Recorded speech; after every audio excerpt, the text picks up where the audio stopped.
Assalamualaikum warahmatullahi wabarakatuh. Selamat datang para calon mahasiswa Indonesia 2022. Pada video kali ini saya akan berbagi tentang sebuah informasi yang sangat penting ya, karena kita harus think the future, kita harus berpikir tentang masa depan, yaitu apa itu 5 profesi yang paling dicari tahun 2025 berbasis data dari penelitian World Economic Forum. Nah, kita nanti menganalisa kira-kira apa jurusan yang sesuai untuk profesi-profesi yang paling dicari tahun 2025. Tahun 2025 itu berarti pada saat di mana teman-teman lulus dari bangku S1, atau kalau teman-teman adalah angkatan S1 tahun 2022, maka 4 tahun berikutnya ketika teman-teman lulus adalah tahun 2025, dan ini akan menjadikan sebuah informasi kira-kira apa jurusan yang harus saya pilih untuk nanti bisa bersaing di lapangan pekerjaan ketika tahun 2025.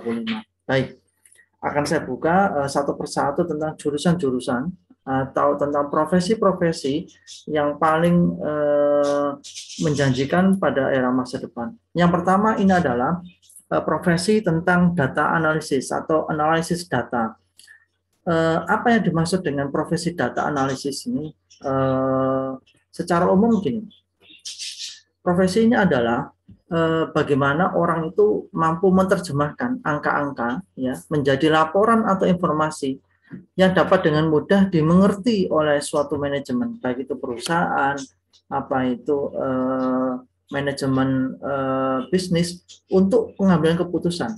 Jadi angka-angka atau data-data itu bisa diambil dari manapun, tapi kalau orang tidak punya keahlian untuk merambut data itu menjadi sebuah informasi yang bisa dipahami, dan kemudian dari informasi itu diambil keputusan, maka perusahaan itu tidak akan bisa berbuat apa-apa. Nah, contohnya bagaimana sih penerapannya? Nah, ini misalnya gini, bagaimana cara menentukan harga produk baru, bagaimana menemukan cara untuk mengurangi biaya transportasi yang tinggi, bagaimana cara untuk memecahkan masalah yang menimbulkan biaya besar bagi perusahaan, dan bagaimana cara menemukan market baru. Maka tentunya sang pengambil keputusan harus memegang data, harus memegang informasi. Nah, informasi ini dipasok oleh para data analisis.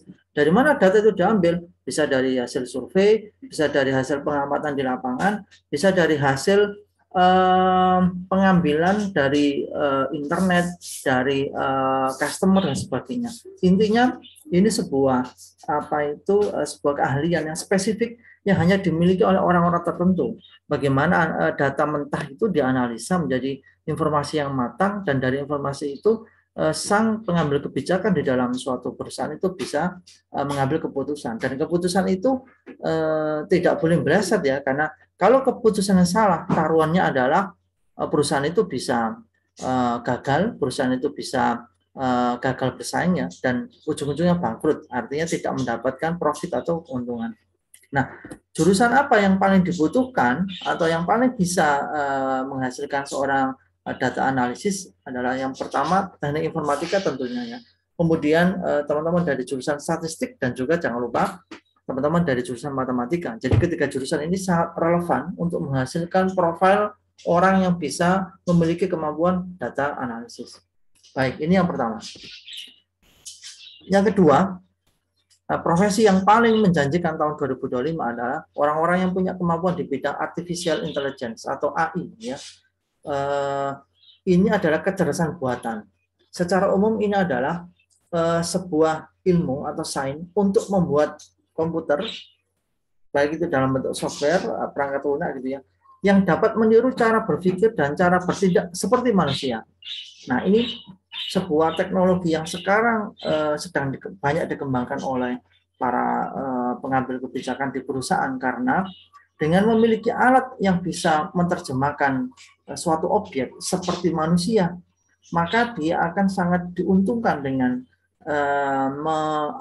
menghemat sekian pekerja atau menghemat sekian pegawai, sehingga biaya untuk gaji itu bisa sangat turun. Contohnya, salah satu teknologi yang dihasilkan oleh Google itu Google Lens, yaitu suatu teknologi untuk pengenalan gambar yang dikembangkan oleh Google ya.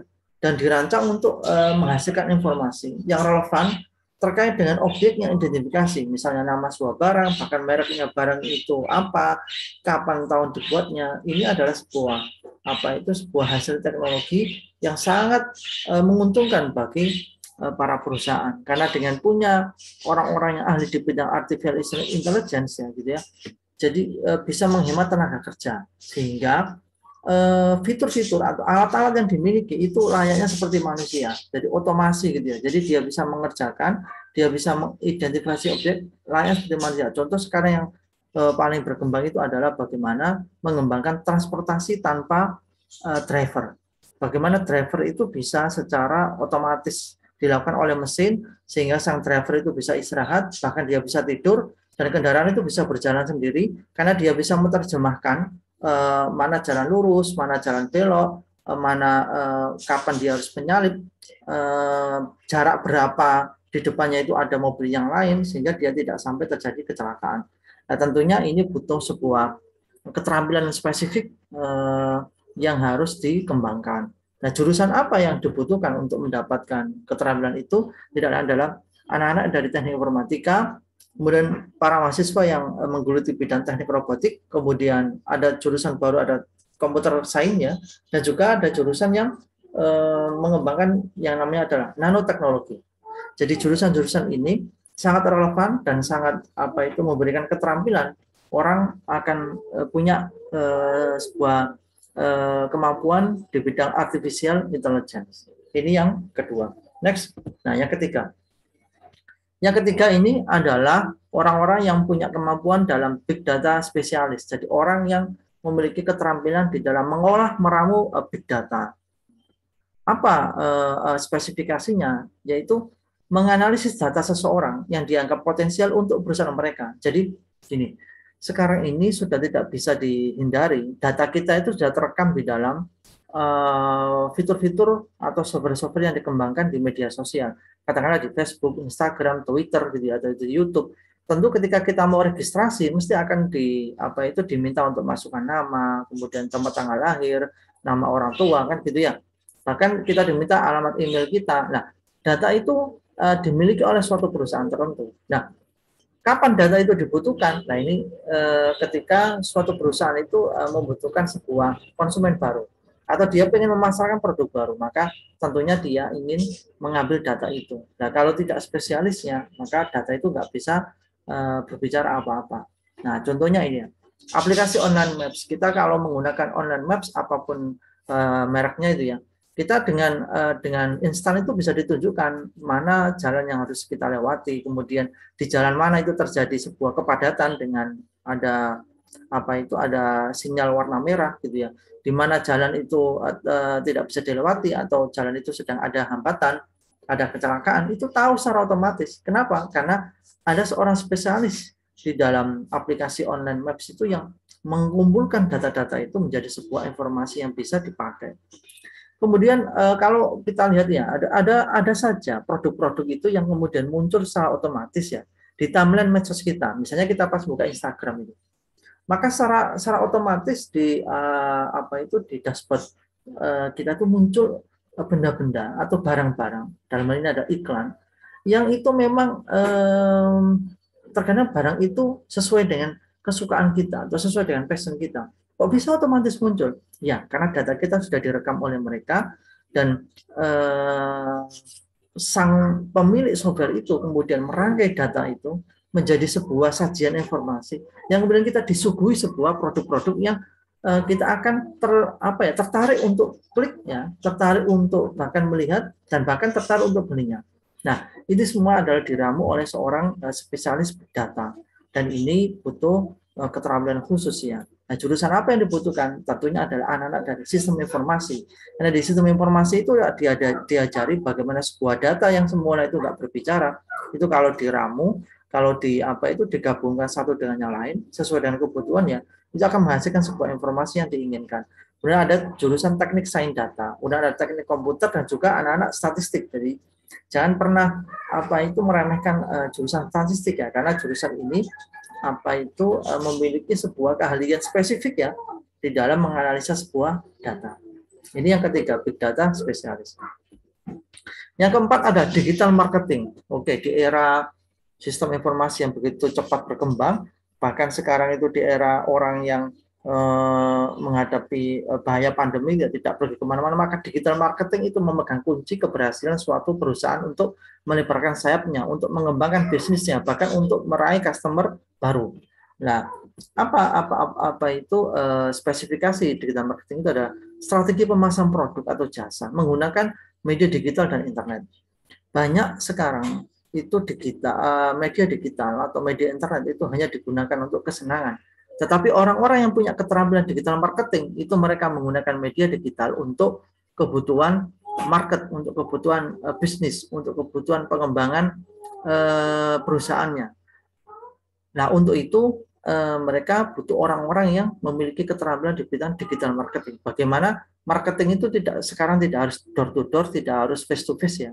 Tapi dengan media digital mereka bisa menjangkau ke seluruh calon customer.